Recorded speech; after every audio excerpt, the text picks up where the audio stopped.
Three, two, one. Oh my goodness. Good morning, good afternoon. Whatever it is for you, I hope you're having a fantastic day. My name is Zach Schaumler. This is Strong Opinion Sports, episode 417. Welcome in. Let's talk all about Thanksgiving today. That's what this episode is about. I do want to start by saying that this year for Thanksgiving, for me, I did not experience any, how do I even say this? Traditional Thanksgiving food. I had chicken wings and Buffalo Wild Wings, Asian zing sauce, had a salad. I was away from my family for the first time in a long time. Didn't see my family. I talked last episode about how that is great for me. And somebody even came after me don't brag about not having to see your family. I'd say look, if you hate your family, don't go see them on Thanksgiving. I don't hate my family. I'm just a big introvert. But I saw a lot of people in the comments that were like, don't brag about, and not a lot of people. There was one guy who was like, don't brag about not having to see your family. I would respond to you and say, you don't have to see your family. I didn't see my family. I missed them. Although it was glorious to just be alone and do my own thing. The one thing I missed the most about Thanksgiving this year, my family, that kind of stuff. But also I got to say, I really missed out on having mashed potatoes, ham, and gravy. Usually every year, my best friend's mom, I go to their house for Thanksgiving, makes the absolute best ham mixed with amazing mashed potatoes. You mix them all up and I just make it like a mush pile in a bowl. And I put the ham right into my mashed potatoes with the gravy and I eat it all together in one big, heaping and big bites. And it's so good. And I can't wait to have that again someday. I don't know when that's going to happen, but I did miss out on having that. Again, I love my family. I'm also an introvert who Thanksgiving for me is a day to work and watch football. And I often feel like holidays for me are often days I'm working on during football season. And so going to Thanksgiving get-togethers isn't really what I want to do. But I want to just remind people one thing. I said it a second ago I talked about it a second ago. I just encourage people, if you have a bad relationship with your family, and that's not me. For the record, I want to be clear, I don't. But I know people that do. You don't have to go to events with family that you hate. And I don't know who needs to hear that. But just letting you know, I love my family. I miss my dad. I missed my dad and my stepmom a lot. I miss my mom. I miss my best friend's family. I am an introvert who wants to work on Thanksgiving. But I know for some people, going to that kind of stuff is really, really painful. And I just want to tell you, you don't have to go. Now, let's recap Thanksgiving Day. Game number 1 on Turkey Day, the Bears beat the Lions 16-14. Chicago hit the game-winning field goal on the final play of the game. It was a tense game.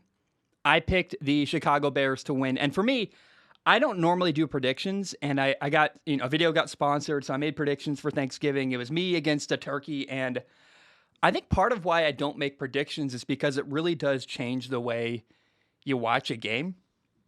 I like watching games where I don't really care who wins. That's one of my favorite things, is just allowing myself to enjoy the storylines that unfold and being happy with whatever outcome tends to happen.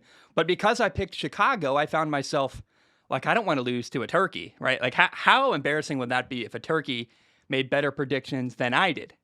And I needed the Bears to win this game in order for that to happen. And so I just was sitting there really tense because I'm like, man, any little thing could go wrong. I was very afraid and aware that the Bears could screw this up. Even the game-winning field goal, they're on the 10-yard line. It's like a 28-yard field goal. It's like an extra point used to be. It's very, very short. And I'm like, man, even though this is an easy kick, Cairo Santos could still miss it. And it was just, the whole game was tense. I'm like, Andy Dalton, please do not screw up. Don't throw another interception. And thankfully, my pick was right. But oh my gosh. Now, Bears quarterback Andy Dalton, he did fine. He had 1 interception in the end zone. Should have had 2. 1 got dropped.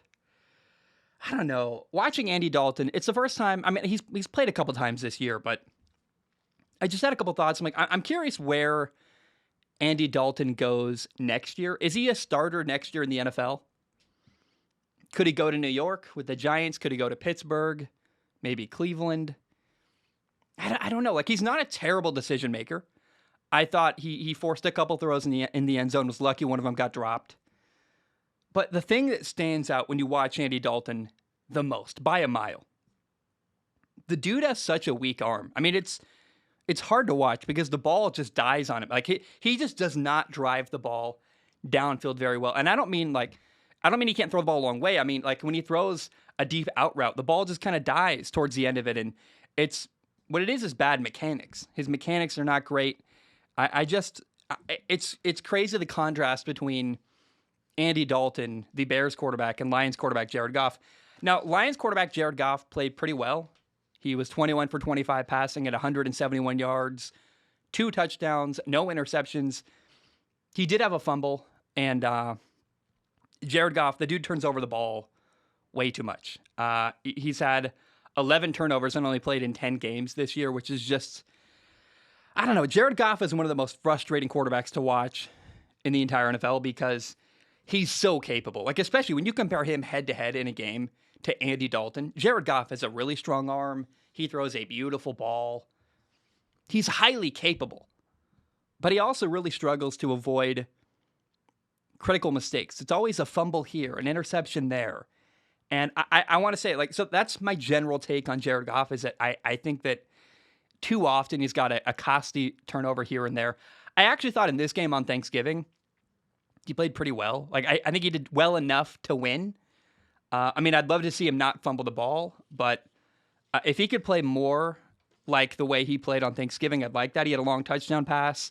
He also I felt like he threw a long touchdown pass and was like, okay, I got my big completion out of the way. Now the rest of the game, I'm just going to take what the defense gives me, and I loved it. I mean, if he can play efficiently and also pair that with avoiding turnovers, like he had a fumble here, can he just not have a turnover?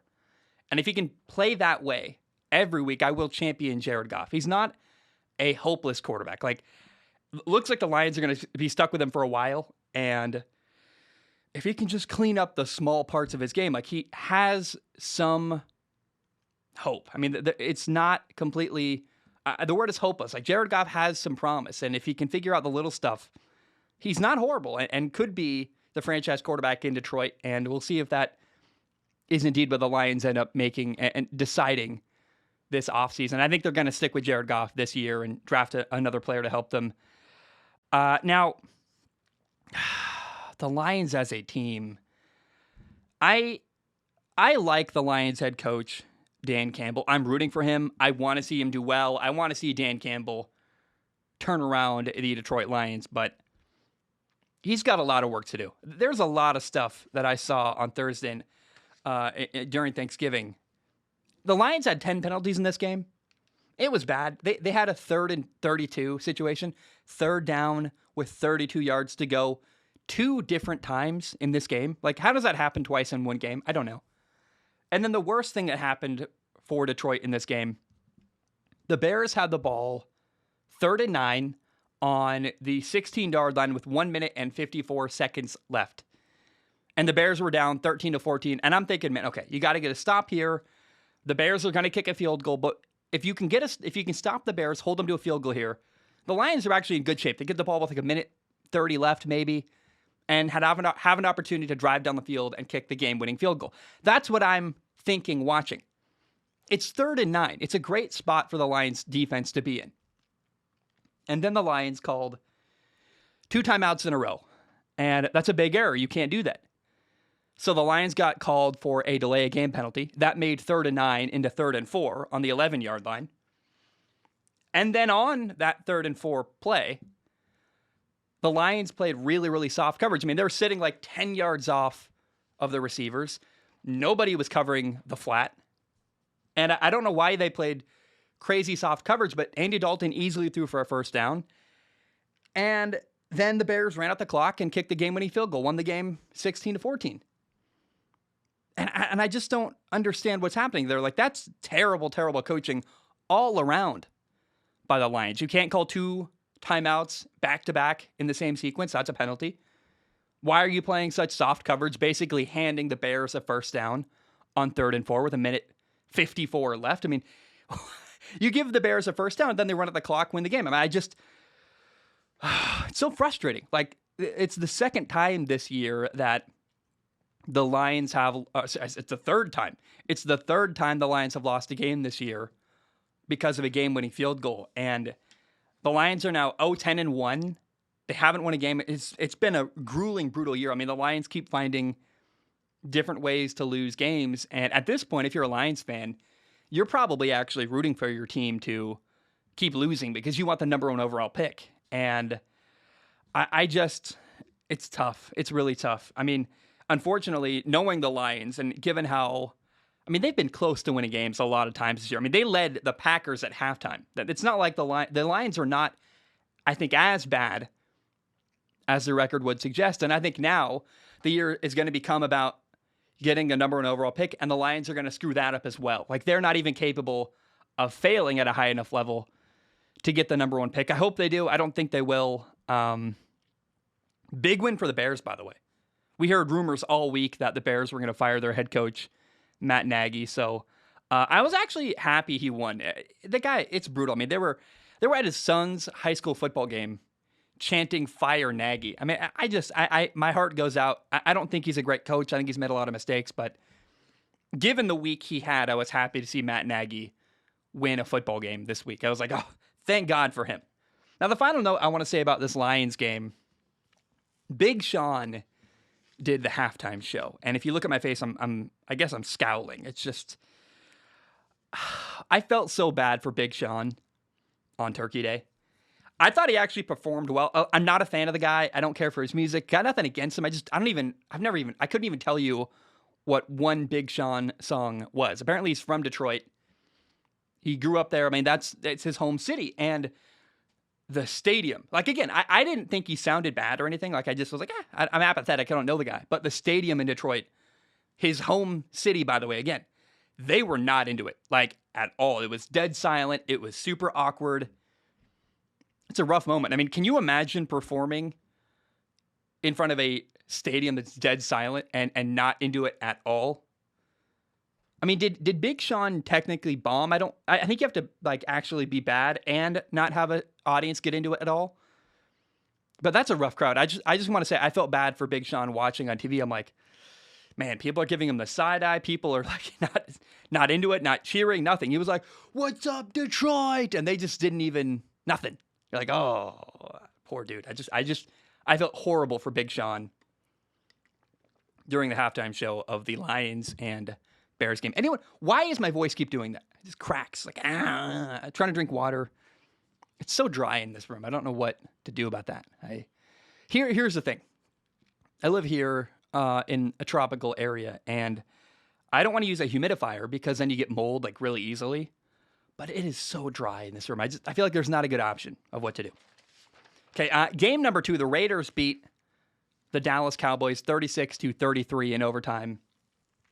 And I got to say, watching this game, they were doing an aerial shot of Cowboy Stadium, showing, like, the outdoor turf and people sitting outside. And watching this game, I realized it's kind of a bucket list event for me to go to a Thanksgiving game in Dallas. I never realized that's how I felt until now, but I'm like, oh, that would be possible, and it'd be kind of fun.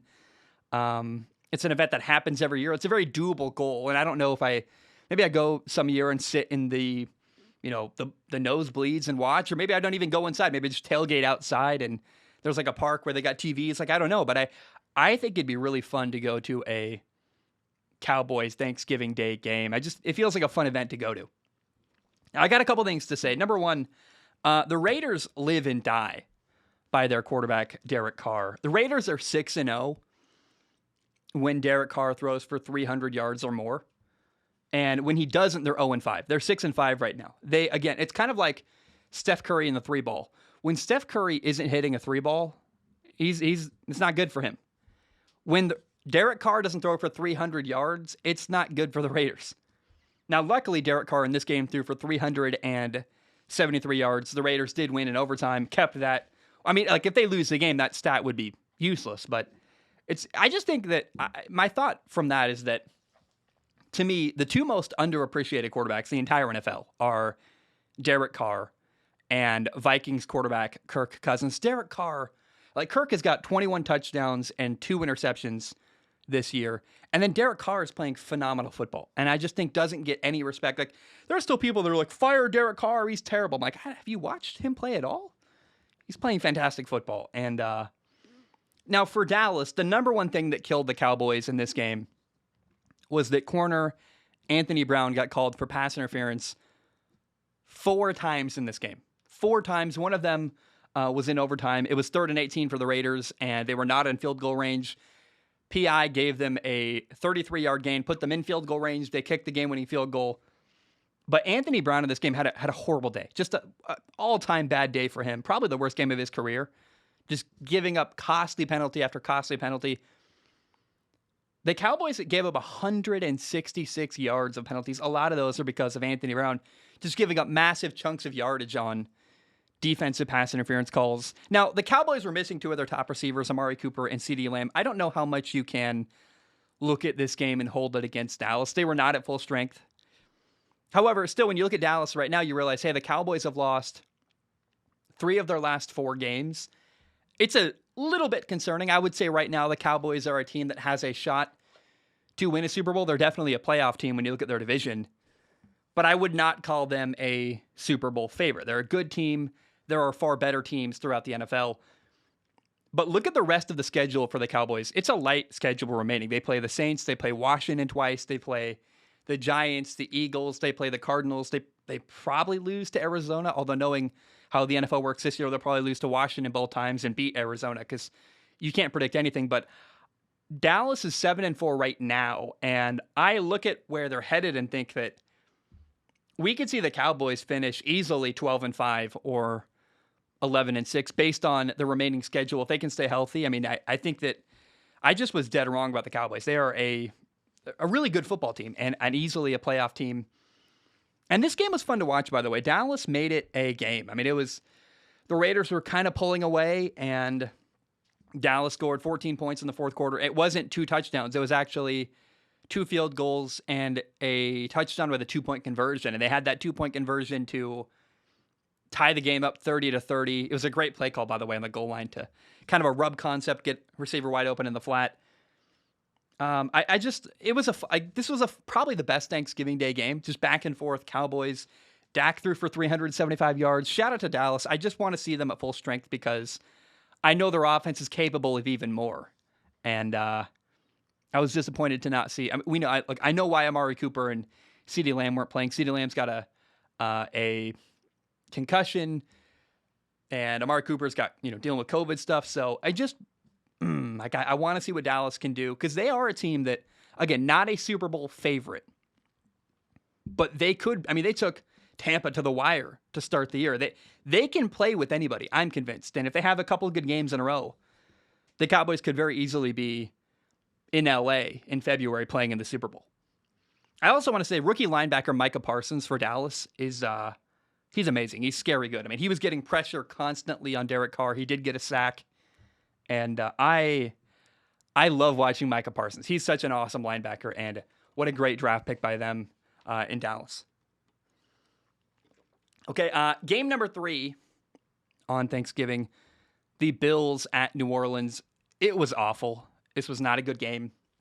I mean, even the fact that Drew Brees, the legendary former quarterback of the New Orleans Saints, a Hall of Fame quarterback, he was in New Orleans calling the game on live TV. That wasn't even enough to save this game. The Bills dominated. They won 31-6. I actually thought the Saints defense did a pretty good job. They picked off Josh Allen twice in the first half. It was only 10-0 at halftime. Josh Allen got sacked twice in this game. Both of them were in the first half. And it just felt like watching this game. Eventually, lack of support from their offense was too much. And the Saints defense just gave in. I mean, literally, the Saints did not score until the first play of the fourth quarter. They got a touchdown finally when they were down 24-0. I mean, it's hard to keep playing at a high level when your offense is just giving you nothing for your defense. It was an ugly game. The Bills won 31-6. I have to mention it because it was a game on Thanksgiving, but there wasn't much competition at all in New Orleans. Like, the best thing about this game is Drew Brees getting like a standing ovation at halftime. That's it. I mean, just it wasn't very... I don't know. This was it sucked. It wasn't a fun one. Josh Allen threw 4 touchdowns, and kind of this game was exactly what I thought it would be, which was a great opportunity for Buffalo to right the ship against a bad football team. Okay, I put out a video last week, something along the lines of turkey debate, or something like making Thanksgiving Day picks, debating a turkey. And what happened was, and Hisense did not ask me to talk about this, but I do want to say, like, a shout out to Hisense. They made it possible for me to make it's a good TV company. They made it possible for me to have make a fun video debating a turkey. And, they provided the footage. And I also, again, they did not ask me to say this, but I've got a Hisense TV right next to me. I love it. And they were also behind the scenes. I got some fun stories I'm going to share now about making the video in that process, but I like working with them. Hisense, great company behind the scenes. Love working with them. I love it. All my communications with them were good. And I also, I think the key thing is, again, they did not sponsor this. This is just me. I feel like if I'm going to talk about the turkey video, I should talk about them. The TV is great. Now, I actually tied with the turkey. The turkey made 3 predictions, which, go watch the video. It's kind of like weird and fun the way it happened. And, we each predicted the 3 Thanksgiving Day games. We tied. We both went 2-1. The turkey picked Detroit, the Raiders, and the Bills. I picked Chicago, Dallas, and also the Bills. And, the Bears won, so I won that game. Then the Raiders won, which surprised me, although it was actually closer than I thought, too. And then we both got the Bills game right. A couple of things I want to talk about. First of all, someone pointed out watching that video that the turkey was actually a hen. This guy was like, disappointed hunter, he said on YouTube. And I don't know. First of all, I would not have told you. I could not have told you that was a male or female turkey. Although when I think about it, I guess the male turkeys have probably the gobbler, I think, the thing under their chin. Is that accurate? Maybe not. I don't know. But look, the advertising company chose to call that turkey and name it Mr. Gobblestone, even though apparently that turkey in the video was a female. I would have never known that, but he did, and yeah, fair enough. They gave me the footage. I didn't choose the name. I didn't film the turkey at all.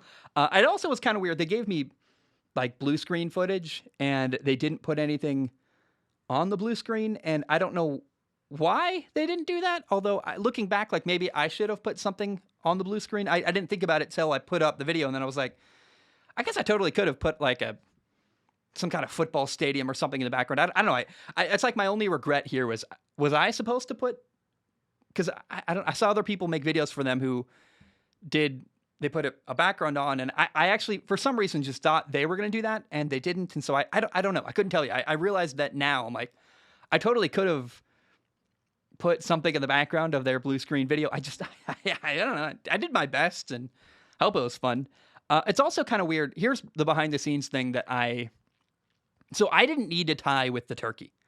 They sent me 3 videos. They sent me a video of the turkey picking the Lions, the turkey picking the Raiders, and the turkey picking Buffalo.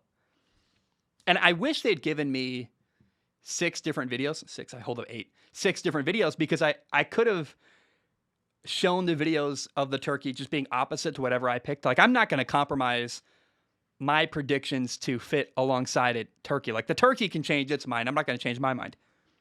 Like, I'm not going to pick Buffalo because the turkey picked Buffalo. Like, I'm going to pick the teams I think are actually going to win, because I'm not losing credibility to make a turkey video. I don't know. That was kind of weird to me, but all in all, again, Hisense is great. I love my TV. They were fun to work with behind the scenes. Just some fun stuff like the blue screen. Was that on me? I legitimately don't know. And I regret not taking initiative there and just putting something in the blue screen. I should have done that, and I regret not. And then also I wish if I did this again, I'd say, hey, give me a video of the turkey picking every single team possible. That way I can just make my predictions and maybe show the turkey being opposite. Although, hey, the turkey made his own decision. Like, the turkey picked Buffalo, and so did I. And in the end, we tie, which can you imagine if I lost to a turkey? Like, thank God. I really did not want to make a video having to explain how a turkey made better predictions for Thanksgiving than I did. That would have not been fun. So I think it worked out pretty well that we tied. I would have liked to win, but I just did not predict the Raiders winning. That was a surprise to me, and a great win for the Las Vegas Raiders. Okay, I want to shift my focus to NFL Week 12. There are 9 games that I am really interested in during NFL Week 12. here are the 9 games. The Steelers at Cincinnati is going to be really fun.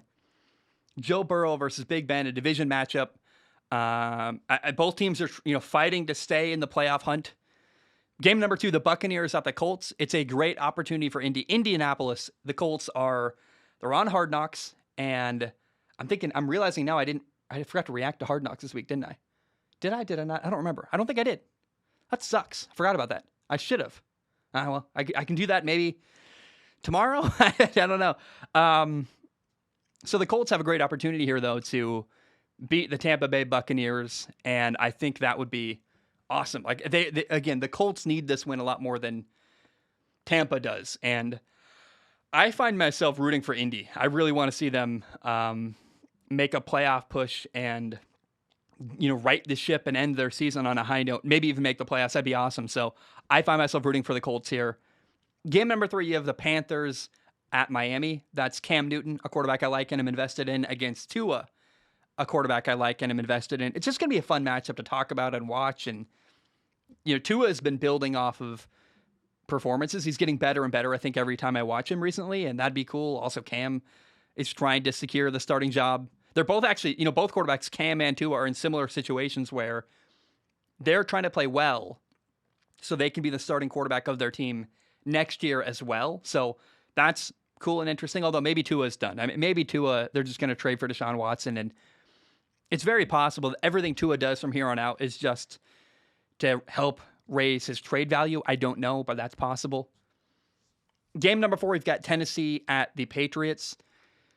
Tennessee looked bad last week. It was kind of the first time in a while we've seen them, since Derrick Henry got hurt, where we thought, oh man, Tennessee might really miss their running back, Derrick Henry. Like last week, Ryan Tannehill had 4 interceptions, which is bad. Now, the Patriots are 7-4. They are on top of their division. It would be if the Patriots go 8-4 to start the year, it would be a massive, massive statement about how, they can still win with Bill Belichick, and Mac Jones is a lot better than I think. I loved Mac Jones in the draft, but a lot of people were down on him, and he's not a great pick. He's just, oh my God, Mac Jones is the truth, and I think he's the favorite right now to win the NFL Rookie of the Year. Number 5, you got the Jets at Houston. Tyrod Taylor is underrated. I think a better quarterback than people realize for the Texans. I think Houston does win this football game.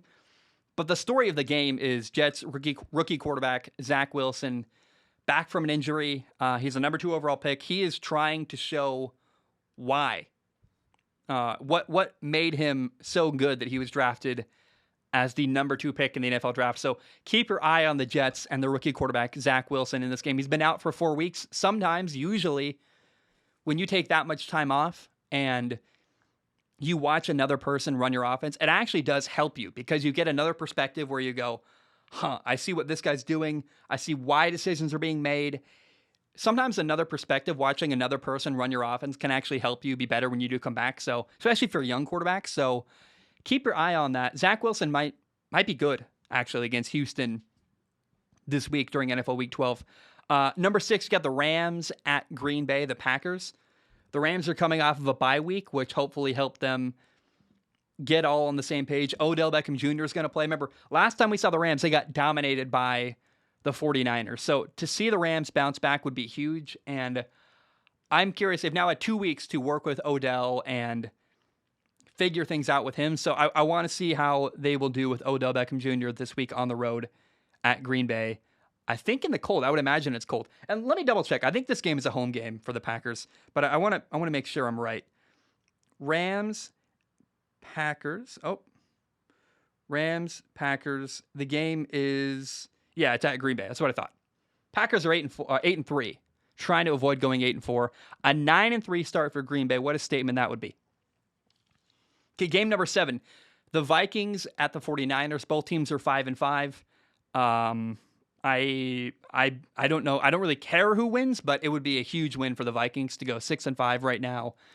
It's not a good situation for either team because 5-6 is bad. It's a losing record, below 500. So it's a massive game that means a lot to both teams. And I am going to keep my eyes peeled for Kirk Cousins, the Vikings quarterback, to have a big game here in a big situation. Now, often I love Kirk, but in big moments, he tends to not shine the brightest. And so keep your eye on this game. Vikings at 49ers. Kirk Cousins needs to have a good game and start the year 6-5 and not fall to 5-6. So keep your eye on that.